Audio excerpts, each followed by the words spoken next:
इस पाठ में मैं बताऊंगी कि इस कविता के भावार्थ को मैं बताऊंगी। इसके पहले मैंने कविता वाचन किया है, उसकी प्रश्नोत्तरी भी बनाई है। इसमें भावार्थ मैं बताऊंगी। तो जिंदा है तो जो कविता है वो जीवन के गहरे राग और उत्साह को प्रकट करती है और इस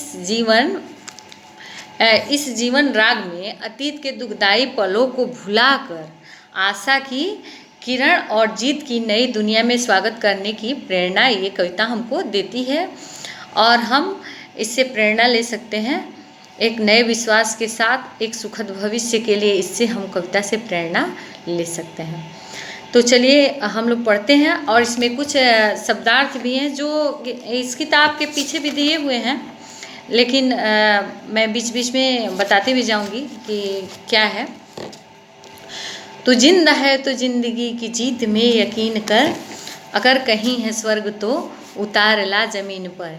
यह जो कविता है वो कहते हैं कवि कि हे मनुष्य, हे मानव, अगर तुम जिंदा हो तो अपनी जीत पर विश्वास रखो, अपनी जीत पर यकीन रखो, और अगर कहीं स्वर्ग है तो उसे अपने मेहनत से, अपने परिश्रम से धरती पर उसे ला कर रहो।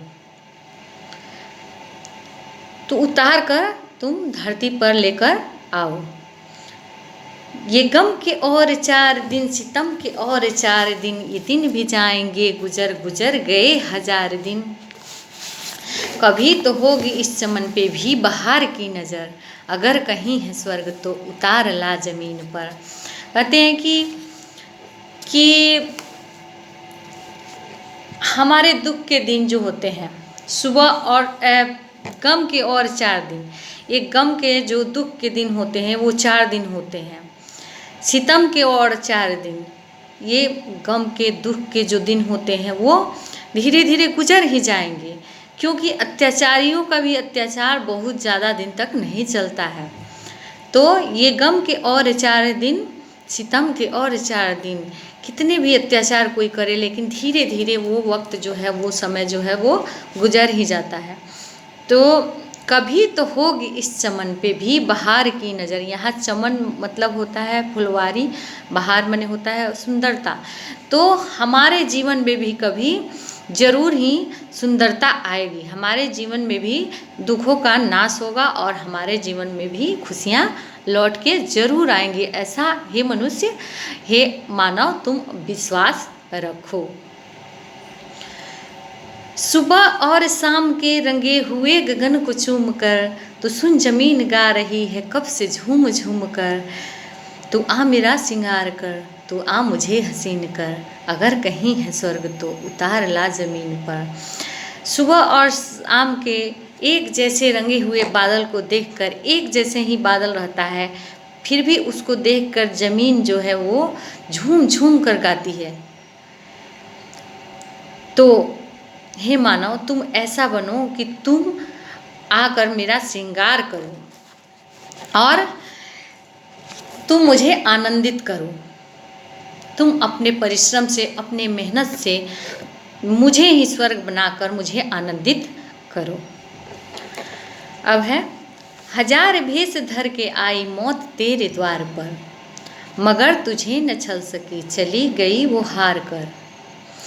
कवि कह रहे हैं कि कितने भी दुख आए, बहुत तरह तरह के दुख आते हैं जीवन में, लेकिन वो सभी हार कर चले जाते हैं।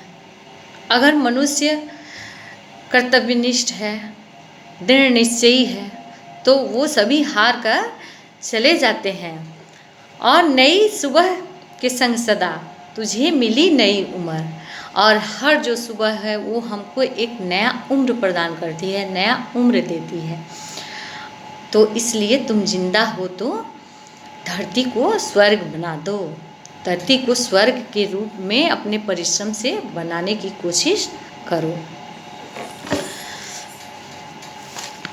उसके बाद है, हमारे कारवां को मंजिलों का इंतजार है, ये आंधियों ये बिजलियों की पीठ पर सवार है। मतलब है कि हमारा जो काफिला है, कारवां है, जो हमारे साथ चलने वाले लोग हैं, जो हमारा समुदाय है, वो अपने मंजिल का इंतज़ार कर रहा है, अपने लक्ष्य को ढूंढ रहा है। जो आंधियों और बिजलियों, आंधियों बिजलियों से यहाँ इसका तात्पर्य है कि दुख के ही साथ चल रहा है। तो दुख के साथ साथ ही चल रहा है, तो तू आ कदम मिला के चल। यदि हम लोग एक साथ बढ़ेंगे तो हम लोग को मंजिल ज़रूर मिलेगी और तुरंत मिलेगी। तो तू आ कदम मिला के चल, चलेंगे एक साथ हम। अगर हम एक साथ बढ़ेंगे और हम सभी जो है वो अपनी मंजिल साथ साथ एक साथ ही प्राप्त कर सकते हैं। इसलिए तू आ कदम मिला के चल, चलेंगे एक साथ हम। अगर कहीं है स्वर्ग तो उतार ला ज़मीन पर, और अगर हम जिंदा हैं और कहीं स्वर्ग है तो हमें सफलता ज़रूर मिलेगी। और उसके बाद है, जमी के पेट में पली अगन, पले है जल जले। जमी के पेट में पली अगन, पले हैं जल जले। टिके न टिक सकेंगे भूख रोग के स्वराजे। ये मतलब कह रहे हैं कवि कि जमीन के पेट में आग भी है और भूकंप भी है। तो जमीन के पेट में आग है, भूकंप है, लेकिन क्या है, धरती माता उसको कभी नहीं घबराती हैं। उसी प्रकार हमारे दुख जो हैं वो हमारे राज्य में कभी भी टिक नहीं सकते हैं, हमारे राज्य में वो कभी टिक नहीं सकते हैं। तो जमी के पेट में पली अगन, पले हैं जल जले। टिके न टिक सकेंगे भूख रोग के स्वराजे। मुसीबतों के स्वर कुचल, चलेंगे एक साथ हम। कहते हैं कि जो भी दुख विपदा आएगी उसको हम उसका अंत करेंगे और एक साथ हम चलेंगे। और अगर हम जिंदा हैं तो हमें सफलता ज़रूर मिलेगी। अब है, बुरी है आग पेट की, बुरे हैं दिल के दागे। न दब सकेंगे एक दिन बनेंगे इनकलाब। ये कह रहे हैं कि भूख जो है वो बहुत ही बुरा होता है, कोई अपराध करना ये भी बहुत बुरा होता है। तो एक दिन ये जो है, अगर भूख है या अपराध है, वो एक दिन इनकलाब बनेगी। इनकलाब बने विरोध की आवाज़ बनेगी, सभी विरोध करना सीख जाएंगे। गिरेंगे जुल्म के महल, और जिससे क्या होगा, जब इनकलाब आ जाएगा तो सारे जुल्म ख़त्म हो जाएंगे और हमें फिर नवीन घर, नए सिरे से अपने घर बनाने का शांति हमारे जीवन में आ जाएगा। तो गिरेंगे जुल्म के महल, बनेंगे फिर नवीन घर। अगर कहीं है स्वर्ग तो उतार ला ज़मीन पर। अगर हम जिंदा है तो जिंदगी की जीत पे यकीन कर। अगर कहीं है स्वर्ग तो उतार ला ज़मीन पर। अगर हम जिंदा हैं, वास्तव में जिंदा है, तो हमें सफलता ज़रूर मिलेगी। तो ये भावार्थ इस कविता के हो गए। आप लोगों को कैसा लगा इसको बताइएगा ज़रूर। मैं ऐसे ही अगर सफलता मिली तो मैं वीडियो अपलोड करते रहूँगी अपने वंचित वर्ग के बच्चों के लिए, और मैं चाहती हूँ कि वो लोग पढ़ें। धन्यवाद।